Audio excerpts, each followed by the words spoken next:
Welcome to part 7 of this life renovation course, Stress Busters. And in this session, we're obviously going to continue on making sure we talk about managing. We've been talking about managing that tension that exists between pressure and stress, and making sure it doesn't become distress, which is the destructive kind of stress in our life. Distress, we don't want that for anyone. And this session we're going to kind of change gears a little, and we're going to look at some stress busters, and there's actually 7 key stress busters we're going to be looking at, but we're going to be looking at the life of Jesus. And you know, it might be a little different than what you would expect. And Jesus experienced enormous stress and pressure, yet it didn't seem to disturb his peace of mind. In spite of opposition, constant demands, little privacy, intense pressure, his life reflected a calm sense of balance. And so what was his secret? Well, I'm glad you asked, because we're going to spend some time these final sessions looking at this 7 key stress busters in the life of Jesus, because I think he exemplifies a life that found a way of getting past the pressures and past that tension, and finding a happy medium, so to speak. So the first stress buster is the power of identification. 7 key stress busters in the life of Jesus. Number 1, the power of identification. Know who you are and what's in you. When Jesus spoke of himself, it says that he spoke again to the people. He said, "I'm the light of the world. Whoever follows me will never walk in darkness, but will have the light of life." You know, there's 18 different times where Jesus publicly defined himself. And there was no doubt in his mind as to who he was. And trying to be someone you're not can cause copious amounts of stress in our lives. If you're unsure of who you are, you'll allow others to pressure you into their molds. And so it's imperative that we understand who we are. And you know, who we are, we've got that identification thing down pat. And that's something that's really potent about understanding the God factor in life, is that we understand and we have a greater sense of self. You know, a greater understanding of who we are and who we're created to be. And it's a very potent thing in our lives. And we need to get in touch with what's in us. You know, when Paul, who was a great philosopher and pioneer and tremendous leader of his time, he talked about this idea. He writes to his protege, his final letter writing to his protege Timothy, and he says, you know, he talks about 3 things. He says, I call to remembrance the genuine faith in you. There's faith in you. He saw some things in him. He says, what's in you determines your life, the life that you'll live. And I see faith in you. And he says, secondly, he saw a gift of God in him. And he says, there's a gift of God in you. I remind you to stir up the gift of God that's in you. And it's your responsibility to discover it, and it's your responsibility to keep stirring it up. So keep that thing fired up. But every individual has a gift of God. You've got to know not only who you are, but what's in you. And then finally he says to him, for God's not given you a spirit of fear, but of power and love and of sound mind. So he says there's a spirit of God in you. There's something of God in you that brings out strength. It defeats fear and intimidation. It brings out power, and there's love, and there's self-discipline or sound mind, and the ability to function effectively in life. So the power of identification is really potent. So that's the first one. The second thing, second stress buster in the life of Jesus, is the power of dedication. We've got to know whom we want to please. Jesus said this, "By myself I can do nothing, for I seek not to please myself, but him who sent me."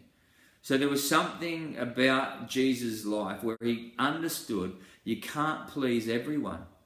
Even God can't please everyone. Just about the time you get crowd A happy, crowd B will be upset with you. So, you can't be all things to all men, and you can't try and keep everybody happy. Jesus never allowed the fear of rejection to manipulate him. And I think that we've got to remember this. No one can pressure us without our permission. No one can pressure us without our permission. Convictions will simplify our lives because we can identify what is right and wrong easily. Strong convictions will produce a strong life, and weak convictions weaken our life. So I really want to encourage you to have the power of identification and the power of dedication. There's something about just being dedicated and understanding who I want to please here. You can't please everyone, but if we have that heart where we just want to please God, there's something greater for our lives in that. The third one is the power of organisation. Have a plan. Set some clear goals. Jesus said this. He said, I know where I came from and where I'm going. How awesome is that? What a great statement. And the principle of preparation prevents pressure, but procrastination produces pressure. So we've got to have preparation in our lives. It really all boils down to two options. We can live our life by design, or we live by default. We can live intentionally or accidentally. We work and live by priorities, or we work and live by pressures. Most people fail to plan in life, and they somehow believe that it is just going to mystically happen one day. Well, the truth is, we've got to make sure that we have a plan. If we fail to plan, we plan to fail. And we have a saying we've said for many years with our leaders, is that plan the work and work the plan. It's really simple. Look ahead, be proactive, not reactive. Winky Pratney said this, a dream or a vision without a strategy or plan is just a fantasy. It's always stuck with me. There's a great ancient proverb, and it says this, those who plan what is good find love and faithfulness. I love that. So, not only do we need to plan the work, but we also need to work the plan. Write it down, map it out, and just start working the plan, and it'll give us focus in life. Number 4, the fourth stress buster in the life of Jesus is the power of concentration. Jesus understood this idea of core function requires core focus in life. And he knew how to handle interruptions without being distracted from his primary goal. When he very, very first took off and he had, became public, he went into a place and the place went ballistic. People came from everywhere. There was crowds at the door and the place was full. And it says that, it records this history. Luke, actually, who was a doctor who looks at things from this empirical evidence kind of thing, and he's always recording things from that perspective.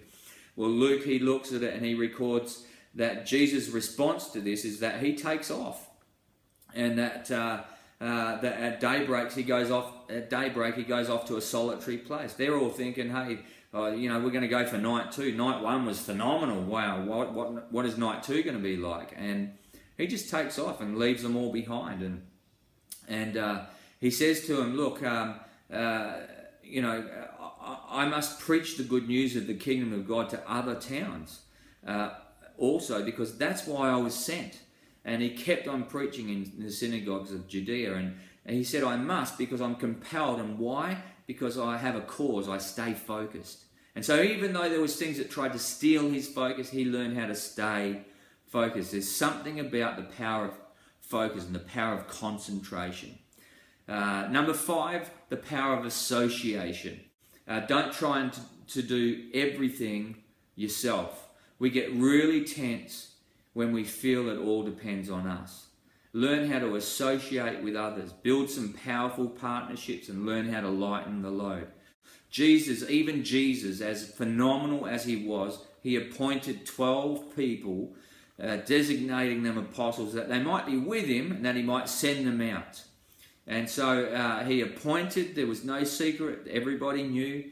He designated them, there was clear guidelines and tasks outlined, and There was authority given to them, and they were empowered. They weren't left alone. They were empowered to do things.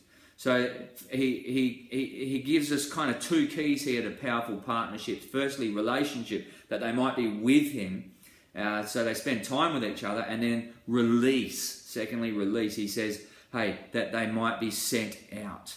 And he released them to be sent out. So there's something about that pattern. Sixth thing,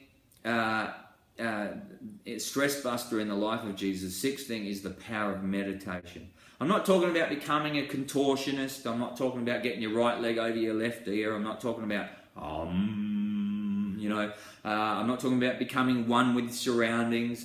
All those things can be great for you, if whatever floats your boat, if you find meditating that way works for you. But clearly, Jesus had this thing in his life where, very early in the morning or at certain times in the middle of the night, it talks about how he would go off to solitary places where he would pray.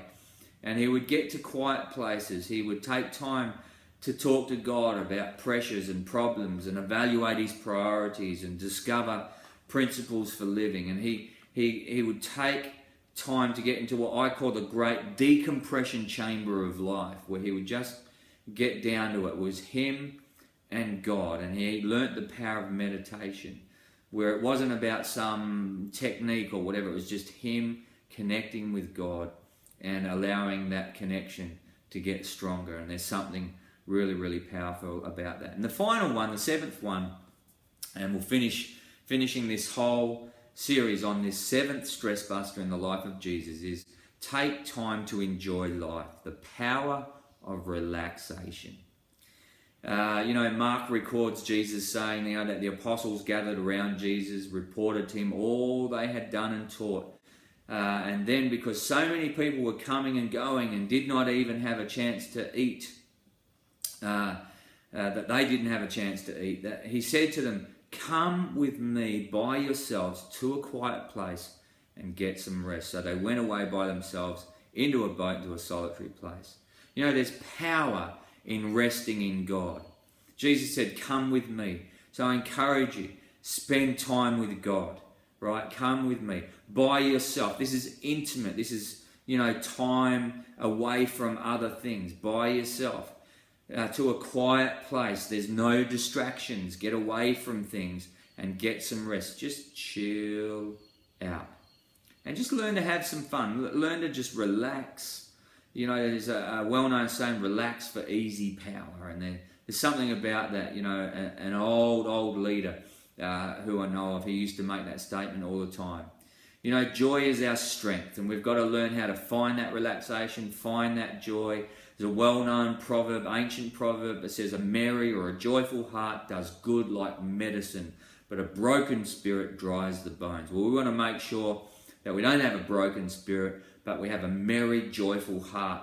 And it's good. It's like medicine. And there's something about just relaxing and getting in alongside, our connection with God and making that connection strong, that just brings joy, just brings peace, just brings greater understanding of who we are. So there are 7 stress busters in the life of Jesus: the identification, dedication, organization, concentration, association, meditation, and relaxation. And now, it is it's been my great privilege to spend this time with you. And now you're going to spend time for the last time in this series with your facilitator, going through some discussion questions. And I really encourage you to engage in these 7 stress busters in the life of Jesus, have a discussion about them, and look at how we might be able to apply them to our lives. What can we learn from the life of Jesus that can bust out stress in our own life? Enjoy your time, and I'll see you for some other life renovation course at some other time. Trust you've really enjoyed Stress Busters, and we'll see you again next time.